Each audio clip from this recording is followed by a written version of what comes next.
On his safari debut, no less. What a way to do it. And as you say, sparks this WRC2 championship fight wide open. We've got about half a dozen real contenders now after the opening 3 rounds. Absolutely, and remember this name because Robert Vives is going to cause the Rally 1 drivers, the current crop at the best, all sorts of problems in the future. He's a fairly humble young man. There we go. Everybody needs a co-driver, even just to disconnect your intercom. Yeah, get on the roof and savour it, boys. Congratulations. They've done something special this weekend. Right, that's Vives across the line. We've got the Rally 1s to come, and then, of course, this incredible story that's evolving for Takamoto Katsuta. Let's see if we can get a word with Robert. Robert, on the first time of asking, you win one of the most legendary rallies in the world, Safari Rally Kenya. How does that feel? I must say it feels amazing. Let's say I wasn't a big fan of coming here, to be fair, in the beginning. Experience proper safari and to come through with no issues with the car, tires. Amazing effort by the team and everybody else involved. I'm really happy. Well, he may not have been a fan of the idea of coming here, but I tell you what, I bet he is now. That's a nice little story, isn't it? Second career victory for Robert Vives. So we turn our attentions then to Rally 1. John Armstrong, Shane Byrne on another pairing on their Safari debut. Boy, oh boy, they've had the full experience out there this weekend. They're currently running in 15th place, but what is remarkable, as Rich said at the top of the show, is that they're one of a very, very small number of Rally 1 cars that's actually come through without having to restart after a retirement. So, yes, not the result they wanted, but boy, oh boy, have they learnt a lot this weekend. Yeah, certainly earned their stripes in this rookie year at Rally 1 level, at least. Remember, John Armstrong has been around for a long time, and it's well deserved that he's in the seat of the top flight car. And let's see what he can do through this stage.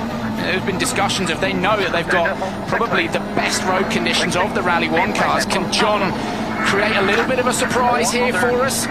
Still chasing that first stage win, came so close the other day, didn't he? And Sebastian Ogier ruined the party. And John Armstrong, as Rich Milner looks on there, I have to say, has done a superb job this weekend. Commiserations as well that we're not going to see Josh McAleen running.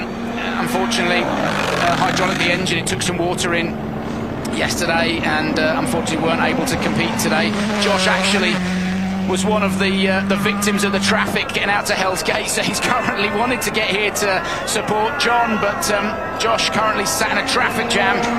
He won't be the only one today, I tell you. Well, this is looking like a really good run, isn't it? Fastest through this morning. It was won by Elvin Evans. He did a 5:32.4, so it'll be interesting to see, won't it? The stage is definitely getting slower, so John won't be able to mimic that, struggling for traction on the way out of there. The main thing is... Well done, well done. No super rally. Yeah, exactly. The main thing is, regardless of the result, they have learned so much and got to the end, and kudos to Shane Byrne as well, because he's been shook around all over the place this weekend, and he's done well. The pair of them have done something special. Yeah, 5:44.3 then is the first Wolf Power Stage benchmark.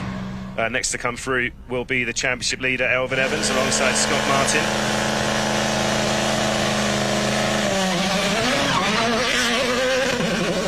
See these restarting Toyotas absolutely desperate for championship points. Let's hear from John. Character building weekend for him. John, welcome to the finish of your first ever Safari Rally Kenya. How would you sum this up?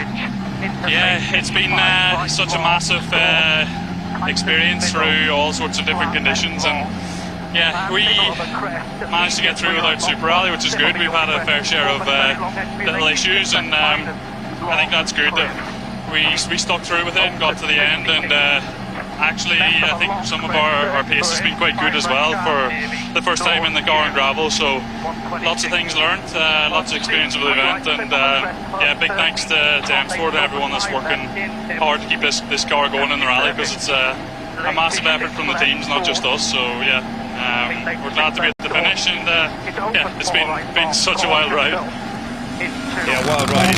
You just can tell, can't you, from these first 3 rounds for John on his Rally 1 debut that good results isn't far away for the Irishman. Meanwhile, Elfyn Evans then, championship leader, Mr. Consistency, wasn't he? And I can't remember the last time he's actually had a full retirement over the whole of last year. He was so consistent, wasn't he? I mean, no fault of his own with that broken suspension yesterday morning, but so crucial now that last year's winner gets something out of today, and indeed in here in the Wolf Power stage. Yeah, absolutely. He didn't retire at all last year. You've got to go back 19 rallies the last time that Elfyn Evans had to didn't get to the end of the day. Through here, this is a really aggressive attack from Elfyn Evans. He needs 5 Wolf Power Stage points. I don't think it's going to be enough to reel in Solberg and O'Shea ahead of him in the fight for Super Sunday, but Elfyn Evans giving it everything through here for those 5 extra championship points for the fastest time through the Wolf Power Stage. Look at the attitude of the car. This is a tricky little section here. It's dangerous. Yeah, he's 12.2 down on O'Shea, isn't he? In the Super Sunday standings. It's unlikely to catch them. Yeah, ain't going to find that. No, he can make, but he can, if he can do anything like he did in the first pass through, he can take the point back that he's lost there in the Wolf Power Stage. So let's see, 5 points, remember, for the fastest time in here, with plus the 5 points for the Super Sunday fastest. That's a maximum of 10. 6.8 quicker now than Armstrong. Now we know that John probably wasn't completely flat out. This man is. He's leaving nothing on the shelf. This is a really aggressive push from Elfyn Evans. The goal, maximum championship points from the power stage. And he's always so strong, isn't he, on these Super Sundays? Coming down to championship bids. This tricky braking zone, get the car stopped, neat and tidy. There you go, you see that weight transfer onto the nose of the car, get it turned in, pick up the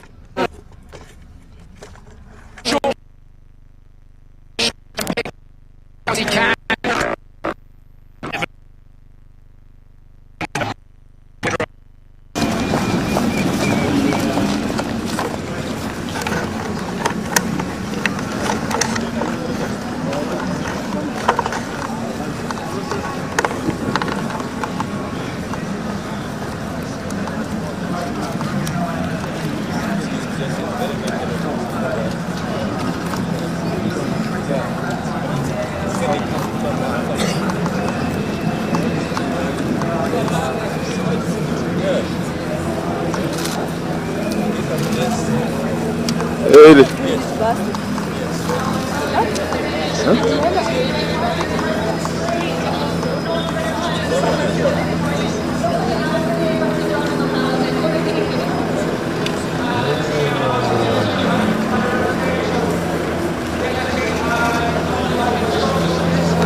Echo those sentiments as well, but we've got to get there first. Thierry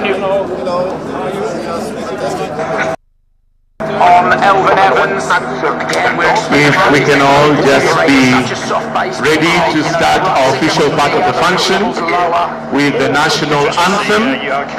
We have the national anthem, so those of us who are wearing hats, kindly let's remove them as we begin this session with the national anthem. Welcome, Your Excellency.